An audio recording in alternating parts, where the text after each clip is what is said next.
Welcome back to the Fullerton College Pre-Press class. This is Professor Ben Hewitt. This is part 2 of my video series on the PIA's Pre-Press Training Manual, Section 3.4 Font Management. We're picking up here with OpenType fonts. OpenType fonts are found on both Windows and Mac. They were co-developed by Microsoft and Adobe. And it's that Adobe involvement that I think really made it so cross-platform compatible. Like TrueType, there's only one file. There's no separate screen versus printer font. You are looking directly at the printer font data translated into visual information on your screen when you're looking at an OpenType font. They can have 65,000 individual glyphs in it, which is exciting because that contains all those international multilingual characters, as well as one of my favorite things, alternate versions of letters. Some fonts, especially in italics, have alternate ornamental versions of different characters. One font that I do like that is also oftenly used incorrectly. Some of you may not love it, but we'll look at it at some point together. Zapfino is one of those scripty fonts that often gets misused, but if you use it right, it's like flying a helicopter. It's very, very difficult to maintain it correctly. It takes a high level of skill and precision to keep it tasteful and from crashing into buildings. But if you get really good, you can land on the rooftop of any house you want. Anyways, Zapfino has dozens of alternate characters for each letter, which lets you really get a custom handwritten look to anything you create in it. I am partial though, because my dad was friends with Hermann Zopf, who came up with Zapfino, as well as Palatino and Optima. Anyways, I'm name dropping a lot here. Sorry, guys. Anyways, TrueType, OpenType, Type 1, you can use them all on the same page layout. You use them interchangeably so long as they're compatible with your system and you can make them run. And they will all look the same and look just fine, perfect, wonderful, and dandy when it comes out of that press at the end. Let's move on. Restrictions. This is why I gave you that somewhat violent video clip from RoboCop. Because in addition to storing information of letters and character sets in OpenType typefaces, and sometimes TrueType, all that extra memory they've assigned, 65,000 characters means it's more than one single byte of information, doesn't it? That's not an 8-bit font. Not all of that information is used strictly for font use. Some of that extra space in those files is built for copyright restriction use. Just like RoboCop's Directive Number 4, there are limits to how you can use your fonts depending on the font.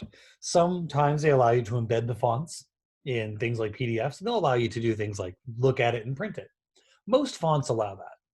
Most, but not all. Some of them allow you to look at it, print it, and make a little bit of editing here and there if you need to fix something a client sent you, because they're here to work with us. They don't want to ruin printing. They just want to make sure that people aren't stealing their fonts.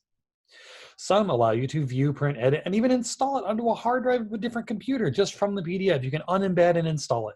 Thanks a lot. Now you have that font and you can make all the changes you want and make new things using it. And there are some that don't allow themselves to be embedded at all. Yeah, that's true. Some of them cannot be put into PDF. Sorry, not allowed.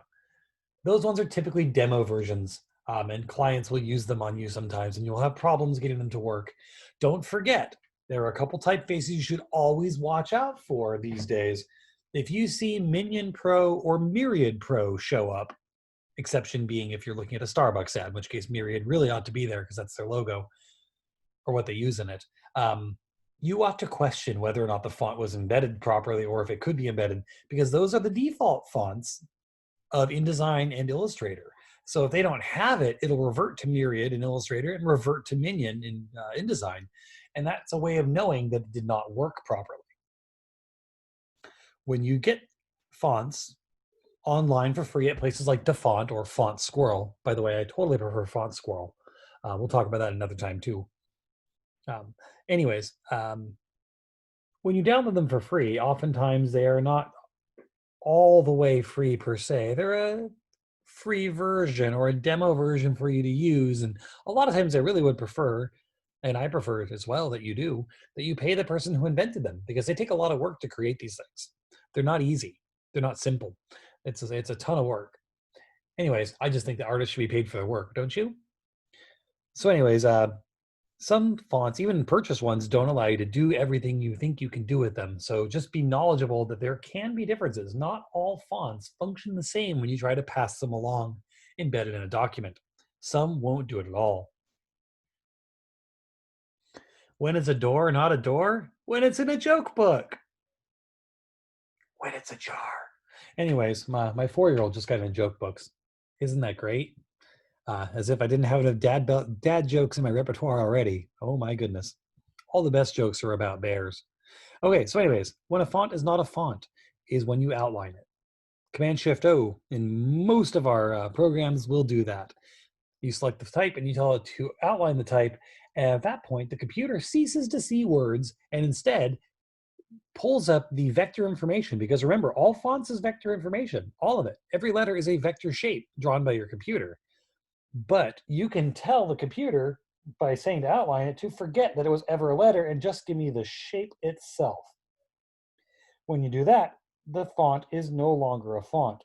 You cannot edit, you cannot retype, but you can use that vector outline to create logos and to alter and to make things. And sometimes if you're having problems with an output or a font is crashing when you send it to press, you can outline that type and then it will not be type on the page and the vector information will all print cleanly. It's a good workaround to when you have problems getting a font to function properly. That way you don't have to send your fonts along with your thing to someone else. If there's a font that wants to be used but cannot be embedded because the creator or the founder of that font does not want it being sent to other people, including print shops, which is a little annoying but understandable, have your client walk them through it over the phone or however you communicate with them, let them know they should outline their type. That way you can get it from them and they've already paid for it themselves and you get the outline type and you can print it and it'll work just the way you want. Again, the only caveat here is once you've created an outline out of type, there's no going back. Once an elf or the child of an elf and a human has chosen the mortal life, they can no longer sail to the undying lands. Guess what I'm reading in my spare time? Anyways, once a font drops that lofty, heavenly, fairy realm stuff that lets it be both vector and typable at the same time, and it becomes just the vector information, it's still itself, but you can no longer make those changes you would have liked to have made. Let's talk about font management. Everybody get up and stretch for a second, because you're going to want to. I feel great. Okay, so every platform has a way of making the fonts available to the operating system. In Mac OS X, the fonts are in 3 different places, and in Windows are just in one. Actually, this is one of those cases where I think Windows does it a little bit better. You can use font management software to activate and deactivate fonts. You do not want all fonts active at all the time. If they're all active, let me show you what that does. So here in InDesign, let me just show you the more practical sense of where the problem lies in this. So I'm up here, Avenir, hey, it's a good font. Anyways, if I go up to the toolbar at the top and I ask it to change the font, I get a font list. You have the ones you used the most recently at the top. See impact? Yeah, I totally made a meme recently.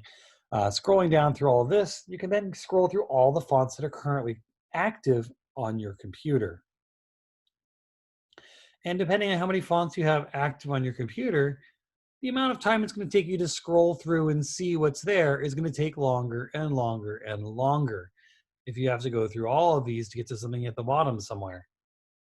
So that right there is enough of a reason not to have them turned on all the time, not to mention it wastes a little bit of system power to remember all these things.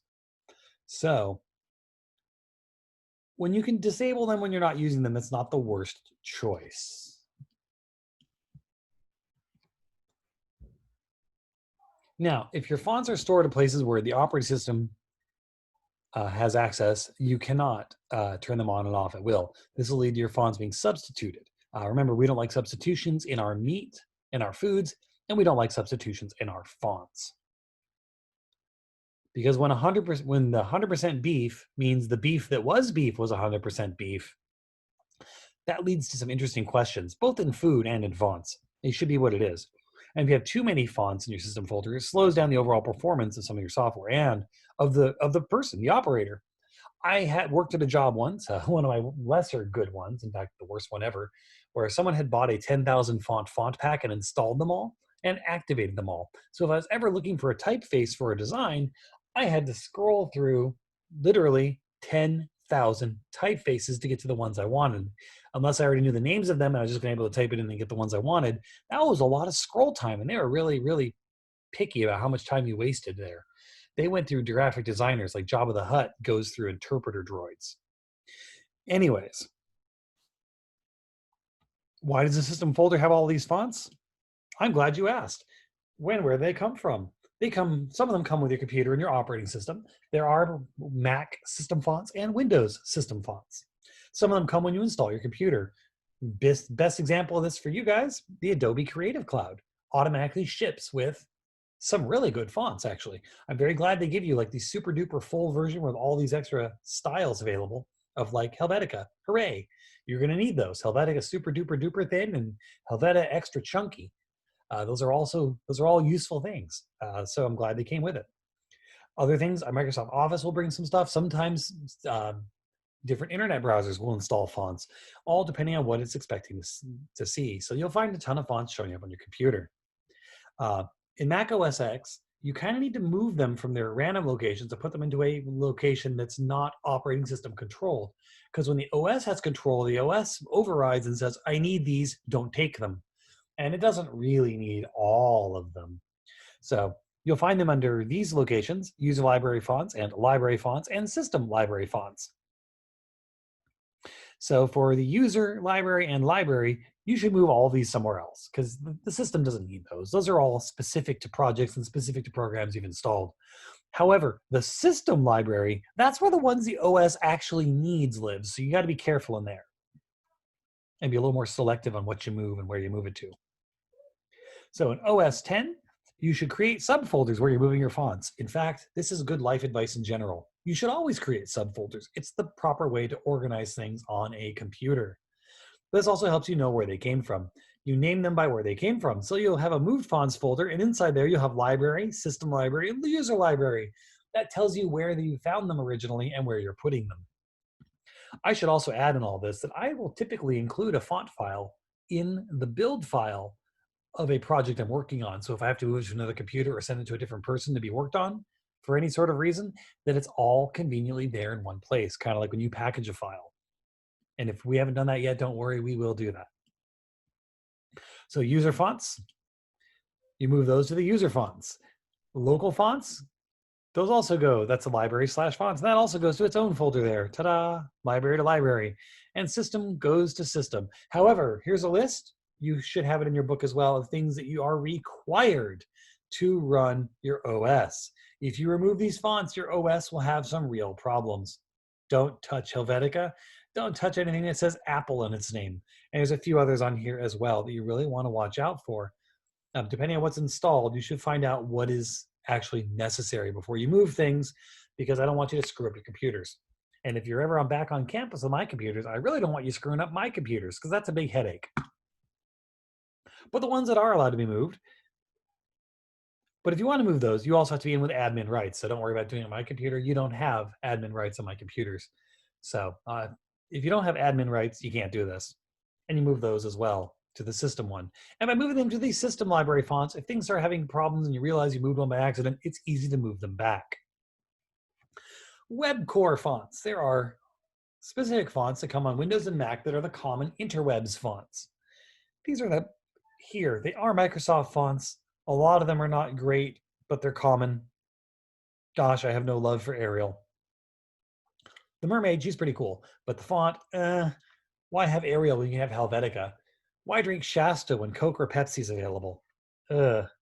Anyways, these are necessary for web pages to show up, although the number of fonts being used on the internet is greatly increased since this.